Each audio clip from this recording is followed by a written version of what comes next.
આજે આપણે બનાવવાના છીએ આંબળાની કટકીનો મુખવાસ। મિત્રો, આંબળા વિટામિન સીથી ભરપૂર હોય છે, પરંતુ જો આવી રીતે તમે એકવાર આંબળાની કટકીનો મુખવાસ બનાવી લેશો તો તમે બીજા મુખવાસમાં પણ એડ કરી શકો। તો ચલો શરૂ કરીએ આંબળાની કટકીનો મુખવાસ। તેના માટે આપણે આંબળા લઈ લીધા છે, તાજા એવા આંબળા લીધા છે। તેને હવે આપણે ધોઈ નાખવાના છે। સારી રીતે પાણી નાખી અને કાણાવાળું વાસણ છે આપણે ટોપલીમાં આંબળાને નાખ્યા છે અને હવે આપણે આંબળાને સારી રીતે વોશ કરી લઈએ અને આંબળા સરસ મજાના ધોવાઈ જાય પછી આપણે આગળની પ્રોસેસ કરવાની છે। ફ્રેન્ડ્સ, તમે જાણતા જ હશો કે આંબળા આપણા સ્વાસ્થ્ય માટે કેટલા જરૂરી છે। 5 સંતરા બરાબર વિટામિન સી એટલું એ 2 આંબળામાં આપણે મળે છે। તો આ આંબળા આપણે વિટામિનથી ભરપૂર છે તો બધાને ખ્યાલ જ છે। તો એની આપણે આજે કટકી અને મુખવાસ બનાવવાના છે। તો હવે આંબળાને આપણે સરસ રીતે ધોઈ લીધા છે। એને આવી રીતે આપણે ચાકાની મદદથી ઠળિયો અલગ કરી અને આપણે કટકી કરી લેવાની છે। તો હવે ધીમે ધીમે આપણે બધા આંબળાને કટ કરવાના છે। ફ્રેન્ડ્સ, જેટલા આંબળા આપણે કટ કરવાના હોય તેવી રીતે જો તમે આવી રીતના ચાકુ લગાવો તો ડાયરેક્ટ એક પીસ પડી ગયા પછી આંબળા તરત કટ થઈ જાય છે અને તમે ડાયરેક્ટ બાફીને પણ કરી શકો છો, પરંતુ આપણે કટકીનો મુખવાસ કરવો હોય તો આવી રીતે કટ કરી અને પછી બનાવો તો સરસ બને છે। અને આવી રીતે આપણે બધા બી અલગ એના ઠળિયા નીકાળી લેવાના છે અને આંબળાને સારી રીતે આપણે કટિંગ કરી લઈએ। ફ્રેન્ડ્સ, આપણે આંબળા જો આવી રીતે બનાવીને કટકી ખાઈએ ને તો જમ્યા પછી જો આ થોડી કટકી ખાઈ લીધી હોય મુખવાસમાં નાખીને કે નકરો એમને આંબળા ખાતા હોય તો આપણા ગેસ અપચો જેને તકલીફ હોય તે તરત જ મટી જાય છે અને આપણે વિટામિન સી ભરપૂર આંબળામાં મળે છે। તેટલા માટે આપણે આંબળા તો અચૂક રીતે આવી રીતે ટ્રાય કરવા જ જોઈએ। તો જો આપણે જોઈ શકીએ છીએ હવે બધી આંબળા આવી રીતે આપણે કટ કરી નાખીએ।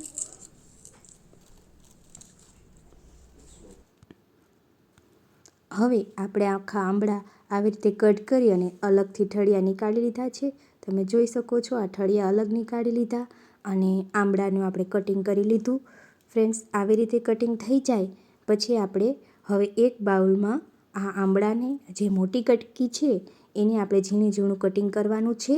તો હવે એને આપણે સારી રીતે કટ કરી લઈએ બધું અને સરસ મજાનો અત્યારે આપણે એટલા આંબળા મોટા લાગશે, પરંતુ આને 2 થી 3 દિવસનો શિયાળાનો તડકો સૂકો તડકો હોય એટલે આને આપણે 2 થી 3 દિવસમાં તો મસ્ત મજાના આપણા આંબળા સુકાઈને રેડી થઈ જશે।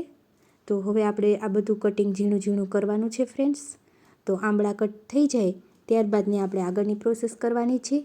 તો આવી રીતે આપણે બધા આંબળા ઝીણા ઝીણા કટ કરી નાખીએ। તો સરસના આપણે આંબળા કટ કરીએ। આંબળા કટ કરી અને પછી આપણે એને હવે એક આખા બાઉલમાં લઈ લઈએ। તો બધા આપણા આંબળા કટ થઈ ગયા। હવે આપણે બાઉલમાં લઈ લઈએ પછી આપણે એમાં બધા ઇન્ગ્રીડિયન્ટ્સ એડ કરવાના છે કે જેને આપણે જે આમાં એડ કરવાના ઇન્ગ્રીડિયન્ટ્સ છે, મસાલા છે ને એનો જ સરસ મજાનો ટેસ્ટ આવશે અને એના લીધે જ આપણા આંબળા એમાં બધી મસાલા એવા નાખવાના છે કે જેનાથી આપણે ગેસમાં રાહત થાય અને આપણે સ્વાસ્થ્ય માટે ખૂબ જ ફાયદાકારક હોય એવું। તો હવે આપણે એના બધા મસાલા એડ કરવા માટે મોટા બાઉલમાં આપણે આંબળાની કટકી જે કરી છે એને એડ કરી દીધી। હવે આપણે આ સંચળ પાવડર લીધો છે એને પહેલાં એડ કરી દઈએ, પછી આ નમકને એડ કરીએ। નમક સ્વાદ પ્રમાણે ઓછું વધતું નાખવાનું તમે। હવે આ મેં મરીનો પાવડર કરીને રાખ્યો છે તૈયાર, જે આપણે એમાં એડ કરવાનો છે। આમચૂર પાવડર એડ કરવાનો છે। ખાટો મીઠું તીખાશ બધું એમાં એડ થઈ જાય। થોડી હળદર એડ કરી દઈએ જે સ્વાસ્થ્ય માટે બેસ્ટ છે અને આમાં સરસ મજાના આંબળામાં બધું ભળી જાય।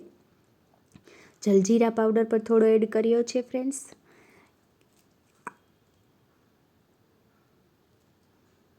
હજુ જલજીરા પાવડર થોડો એડ કરી દઈએ। થોડી હિંગ એડ કરી છે લાસ્ટમાં અને હવે આ બધું આપણે સારી રીતે હલાવી નાખવાનું છે અને આને હલાવી અને તમે કલાકથી 2 કલાક અને સાંજે કરેલો હોય તો એવી રીતે મૂકી દો અને સવારે નાખો પાછો રાખો તો એ સરસ મજાનો ખાટો મીઠો જે મસાલો આપણે ચેવડાનો આવે છે એ પણ તમે થોડો આમાં એડ કરી શકો છો। ખટાશ, મીઠાશ, તીખાશ બધું એડ થઈ શકે કે જેનાથી એનો ખટાશ તો આમળામાં હોય જ છે, પણ એ ખટાશ કરતાં જે આપણે ઉપરથી એડ કરીએ એ સરસ લાગે છે. હવે 1-2 કલાક એને ઢાંકીને રાખી દઈશું, અને વધુ સમય તમે એને ઢાંકીને રાખો તો પણ સારી વાત છે, કારણ કે એમાંથી પાણી છૂટી જાય અને એમાંથી જે ખટાશ હોય તે આપણે નીકળી જાય. જોકે આપણે હજુ બફાઈ જાય ને, જે પલળી સરસ મજાને આપણે પલળી જાય પછી એને આપણે વરાળથી પણ બાફી લેશું, જેથી એ સુકાય ને તો એકદમ કરકરા કડક ન થાય. અને ડાયરેક્ટ તમે સૂકવી દો તો પણ એની સરસ સૂકવણી થશે, પરંતુ એને વરાળથી બાફી નાખીએ તો એને જે આંબળાની ખટાશ છે એ થોડી ઓછી થઈ જાય, અને જે આંબળા છે તે સુકાઈને એકદમ ઝીણા કડક ન બને, થોડા સોફ્ટ બને. એટલા માટે આવી રીતે આપણે એને પાણીમાં નથી એડ કરવાના, જસ્ટ વરાળમાં આપણે થોડો ટાઈમ માટે બાફી લીધા છે, અને હવે ડાયરેક્ટ એની આપણે સૂકવણી કરશું. ફ્રેન્ડ્સ, અત્યારે આની કટકીને, આંબળાની કટકીને સૂકવતા માત્ર 2 દિવસની અંદર તો સરસ મજાના કડકડતા આંબળા થઈ જશે. તો ફ્રેન્ડ્સ, 2 દિવસ અને 2 રાત આંબળા સુકાણા અને સરસ મજાના તમે જોઈ શકો છો એવા આંબળા કડકડતા થઈ ગયા છે, અને આને તમે હવે ગમે ત્યારે ખાઈ શકો એવા ટેસ્ટી અને હેલ્ધી આંબળા આપણે બનાવીને તૈયાર છે. તો તમે એકવાર જરૂરથી ટ્રાય કરજો, અને આ આંબળા બનાવી અને તમે સ્ટોર 1 વર્ષ સુધી કરી શકો છો.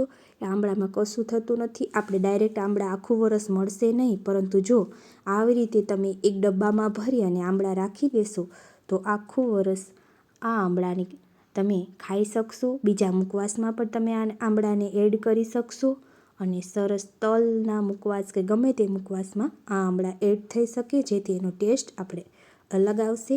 તો 1 વર્ષ સુધી આવા એરટાઇટ કન્ટેનર ડબ્બામાં તમે આંબળાનો મુખવાસને ફ્રેન્ડ્સ સ્ટોર કરી શકો છો. તૈયાર છે આપણે આંબળાને કટકીનો મુખવાસ.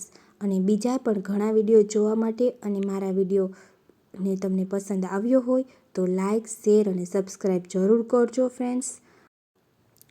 Thank you friends. ચલો તો હવે આપણે આંબળાની કટકી તૈયાર છે. Thank you. આભાર. જય માતાજી.